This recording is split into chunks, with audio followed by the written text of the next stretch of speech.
Donc, les news histo de la semaine. Si je fais ça, je fais... Oui, ça modifie un petit peu. Donc, je vais plutôt rester comme ça, paf. Avec ça ici. Je vais me mettre là pour voir si jamais il y a des messages.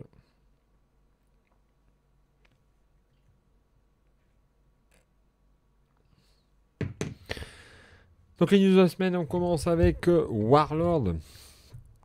Warlord qui nous propose un supplément qui m'intéresse particulièrement pour Pike and Shot, c'est War of the Samurai, la guerre des samouraïs. Alors comme ça, quand on regarde sur la page principale, il n'y a pas forcément énormément d'infos. Il est à 30 € avec la petite figurine de Yasuke.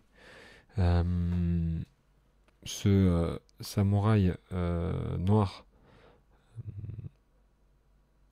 personnage historique, fictif, ou du moins dont on ne sait pas grand chose, qui vous est offert, donc c'est plutôt cool si vous commandez sur le site de Warlord. Alors on n'a pas grand chose sur le site, par contre si on va sur le Warlord Community, un petit peu à l'image de Game Workshop, et bien là on va avoir un peu plus d'informations. Donc j'étais intrigué lorsqu'en 2021 Warlord a lancé un appel aux auteurs pour proposer des suppléments pour ces différents jeux, dont Pike and Shot. Fort d'une solide expérience militaire et d'un intérêt constant pour l'histoire, j'ai mis à profit ma réflexion historique à tenter de trouver quelque chose qui piquerait la curiosité de Warlord. Et donc il est parti sur la période donc la période des royaumes combattants, si on veut, japonaise.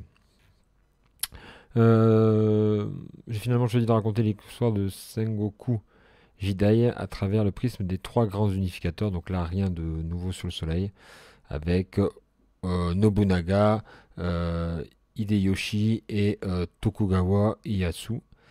Trois de ces, chacun de son personnage a successivement unifié une part croissante du Japon, son contrôle, etc. etc. Donc, ce qui rend la période de Sengoku Jidai si attrayante pour Pike and Shot, c'est son cadre, une mosaïque d'états en guerre luttant pour leur survie. Les armées de Daimyo, les samouraïs en armure et des levées de paysans Ashigaru offrent de fantastiques possibilités de modélisation, tout en permettant aux joueurs d'explorer un environnement de combat très différent de ceux plus couramment pratiqués en Europe. Vous ne limitez pas aux seuls samouraïs, on peut aligner ainsi des Ikoiki, leurs fervents partisans laïcs, ou même essayer des tactiques insidieuses avec des Nijutsu, façon guérilla, des shinobi, etc., etc. Tout cela sur le fond de profonds changements, la technologie de la poudre à canon et la nouvelle tactique transformer la guerre au Japon. Les subtilités du Bushido et des différents codes guerriers ont été en déclin, etc. Ok, donc ça nous dit pas trop ce qu'il va nous proposer. Ah si, il nous dit voilà. J'ai donc inclus des règles spécifiques pour tous les éléments tels que les shinobi dont vous pouvez déchaîner l'espionnage sur votre adversaire avant le début de la bataille. Plutôt cool. Pour les forces dites pique-bois qui permettent de perturber votre adversaire sur le champ de bataille. Et pour les systèmes de commandement et de contrôle particuliers que votre daimyo peut exercer depuis son quartier général. Donc pas mal. J'ai également inclus des règles spécifiques pour les clans. Donc là, il nous dit que Oda, c'est plutôt précoce et enthousiaste. Nobunaga pour les armes à feu et les longues piques. Et enfin, le clan Takeda pour la cavalerie. Donc là, on est sur quelque chose de plutôt sympa, je trouve, d'avoir essayé de faire des spécificités par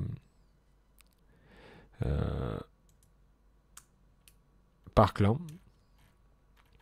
J'ai également inclus des scénarios, donc plutôt cool. Ce qui semble être présent dans ce supplément. Donc moi je l'ai préco, on va voir ce que ça va donner.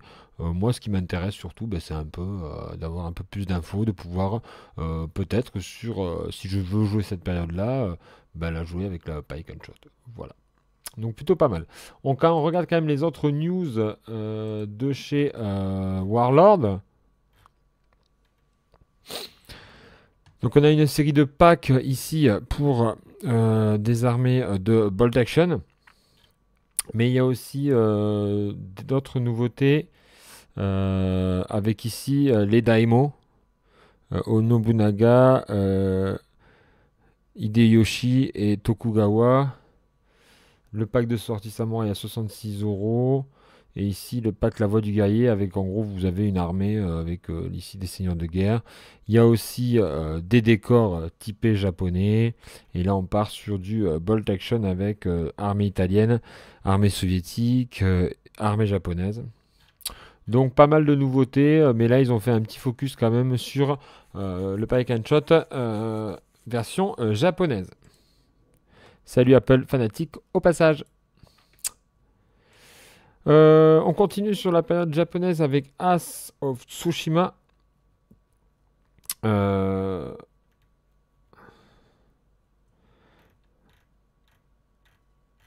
Donc là, c'était un Kickstarter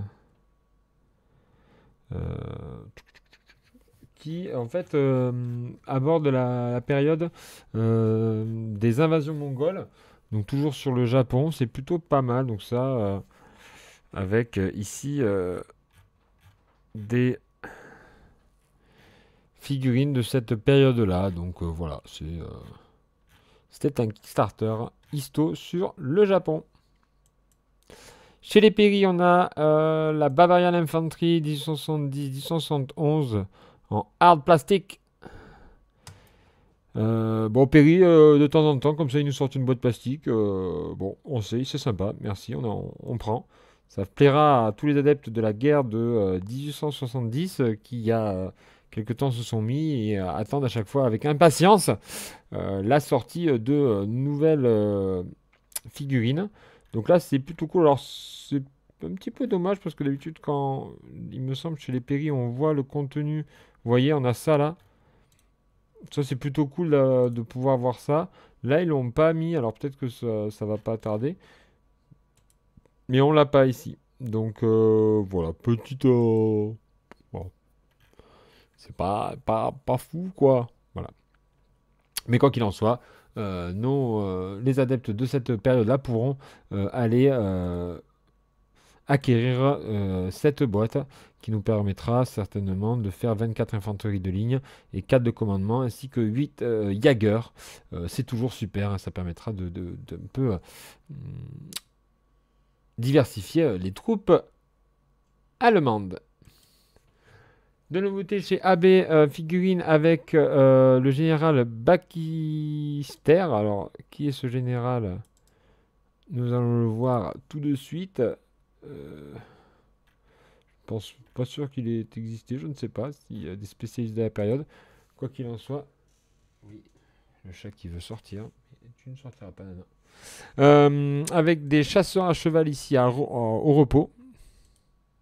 Donc AB, hein, toujours de très belles figurines. Chasseur avec trompette, chasseur porteur d'aigle et chasseur à cheval au repos. Officier, chasseur à cheval au repos. Et là, un général qui charge sabre au clair. Donc, de quoi, là, un peu venir renforcer vos armées napoléoniennes. Chez Norba Miniature, là, c'est un petit peu plus du fantasy, puisqu'on va avoir des gros ours en mode chevalier polonais. Moi, ça me fait bien marrer à chaque fois de voir des mecs qui reprennent un peu ce style-là. Bon, voilà, c'est un petit peu... c'est du mastoc, c'est rigolo, hein, c'est dans cette veine de Warhammer, en particulier les troupes de Kislev, mais c'est toujours cool de voir des hussards ailés, en fait. Assez intéressant aussi, j'ai vu qu'il y avait Gripping Beast qui faisait un Kickstarter Saga Indian. Alors, dites-moi en commentaire, mais c'est la première fois que je vois Gripping Beast faire une campagne, c'est ça? Premier. Bon.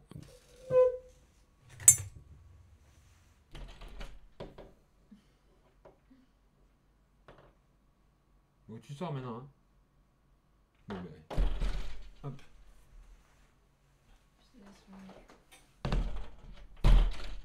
Ah. Elle sort pas. Donc, Gripping Beast qui nous propose ici une. C'est un sketch là. Gaping Beast qui nous propose ici une armée Saga 28 mm indienne. Donc c'est plutôt cool. Voilà, on attend bientôt en ligne. Alors, est-ce qu'il y a donc ça? Qu'est-ce que ça inclut? Des spearmen, des archers, des éléphants, des chariots, and the special treat regal men begin and together. All vraiment comme the Indian faction, ok. Way back this spirit, ok. Donc c'est cool, mais je trouve ça assez original qu'ils se mettent à faire un Kickstarter. Bon, Bushido, ça c'était moi qui tâte. Des archers byzantins pour V&V miniature. Voilà, des figurines histo pour aussi du Saga. En 28 mm, ce Great Escape Game nous propose des cavaliers hongrois que je trouve de toute beauté. Voilà. Des hussards en fait hongrois. Je trouve qu'ils rentrent vraiment bien. Alors je sais pas. Bon là ici. Ok. Mais voilà. Chevalier. Cavalier hongrois. Ici vous avez l'artillerie avec un pack. Pack 38. Là vous avez équipage de trucs. Enfin ça donne. C'est trop stylé. Trop stylé, troupes d'en bas. Vous avez les démontés ici. Troupes hongroises, hussards démontés. Donc avec le casque allemand. Vous avez ici le tireur d'élite sur son cheval. Ils ont fait toute une gamme, le mortier. Vraiment, c'est super bien, je trouve. Ici, l'AMG.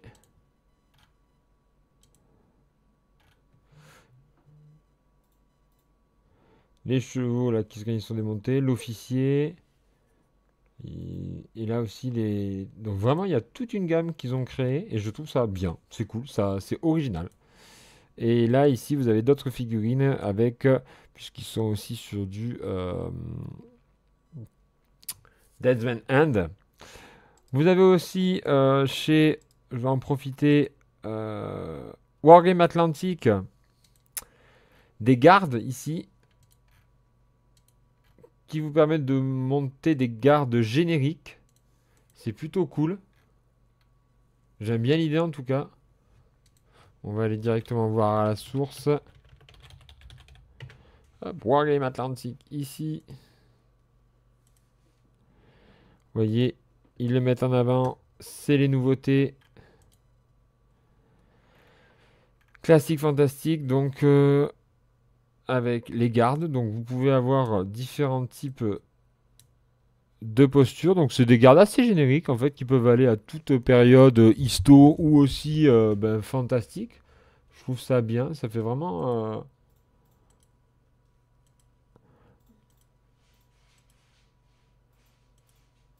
vous voyez, ça peut être du médiéval. Vraiment cool quoi. Vous pouvez utiliser comme de l'Empire à du Warhammer. Et là, ça c'est bien aussi, c'est des villageois qu'on peut mettre. Alors bon, plutôt, c'est un peu mix, c'est fantastique, ça peut être du médiéval, comme ça peut être de la Renaissance. Vous voyez quand même, on a une diversité de poses. Et pareil, ça peut comme ça égayer une table d'escarmouche. Vraiment cool, quoi. Voilà, j'aime bien l'idée. C'est très bien trouvé de chez Wargame Atlantique. Alors, vous n'allez pas en acheter 36 des boîtes comme ça, mais une ou deux boîtes comme ça, une boîte comme ça de chaque, et hop, ça vous fait, ça égaye votre table. Et après, voilà, je trouve que c'est un bon investissement. Donc, bonne trouvaille chez Wargame Atlantique. Maintenant, ils se mettent aussi à faire des t-shirts et des pulls. Je ne sais pas pourquoi, mais ils se sont dit pourquoi pas. On va faire des t-shirts et des bulles. 3 nouveaux sets la semaine prochaine. Ok, ça c'est des trucs. Et j'aimerais voir les samouraïs au combat. C'était en février. Ah oui, mais ça c'était le coffret qu'on prend. Samurai Army Command. Donc ça c'est ce qui va arriver bientôt. Avec des QG, etc. pour le côté. euh,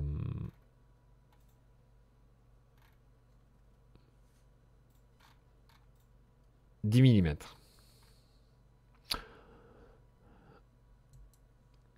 Vous savez que souvent je vais chez ce vlog, le vlog pouce plonge, j'en parle souvent, c'est là où je vais trouver une grande partie de mes infos sur les news histo. Et là donc, il nous parle de Unrealized Miniature, c'est pour du Seigneur des Anneaux, mais moi j'aime bien aussi en parler vu que j'en fais sur la chaîne. Alors actuellement j'attends un petit peu que la traduction soit arrivée, mais je dois avouer que j'ai hâte de jouer à cette nouvelle version. Et ça c'est pour les troupes de Dale, il me semble, c'est-à-dire ceux qu'on voit les troupes qui sont dans le Hobbit, qui sont aussi les humains. Et là, on avait les décors japonais, tout ce qui était en lien avec Warlord. Flame of War, il y a l'arrivée des Israéliens avec toute une gamme qui vient de débarquer pour Team Yankee. Donc là, ils font un focus sur le Merkaba.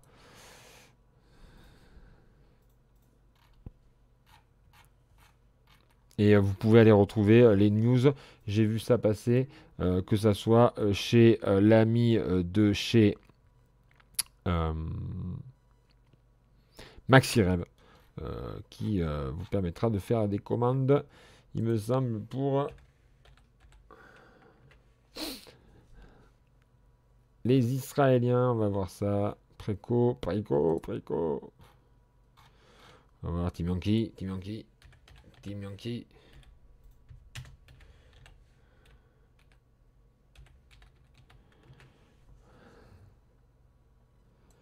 Je vais lister Team Yankee. Est-ce qu'on a les Israéliens? Je suppose. Voilà, les Israéliens qui sont en précommande. Donc n'hésitez pas à aller précommander vos nouvelles unités. On continue. Et là, on est sur du tout petit format. C'est le 3 mm avec du Jaguar français, du Griffon. Là, c'est du Napo. Alors, on le sait, ça a le mérite d'exister. Mais voilà, c'est du tout petit. Et donc là, les nouveautés, c'était ces véhicules modernes français. On passe côté littérature avec Osprey Publishing qui nous propose parcourir la campagne, découvrir les nouveautés de chez Osprey.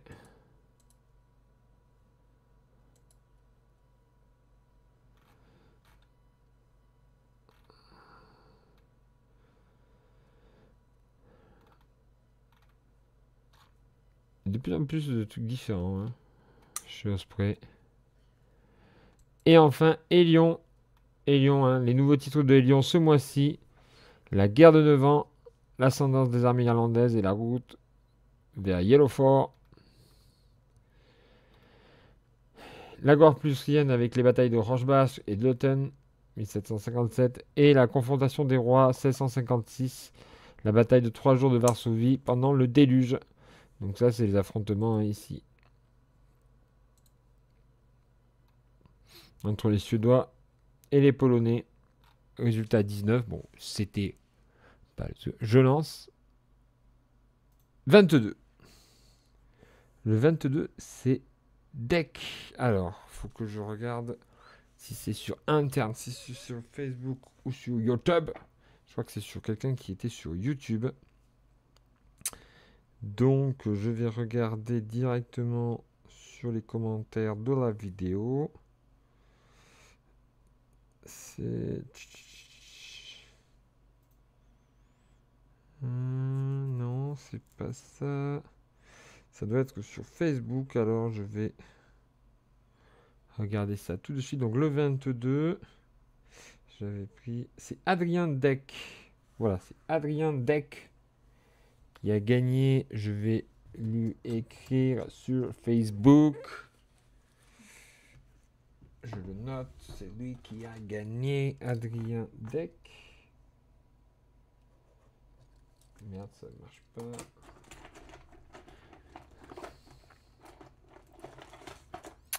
Hop, Adrien Deck qui win. Je tire une deuxième fois pour que si jamais il ne répond pas au bout d'une semaine, je puisse envoyer un deuxième. 7. C'est faussé. Donc c'est...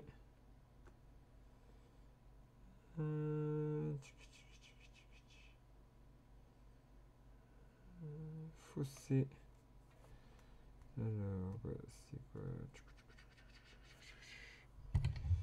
Partir là-dessus, c'est le je peux le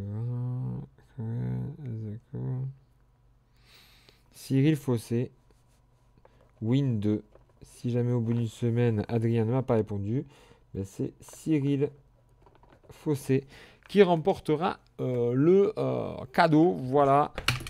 Donc je vais envoyer un message à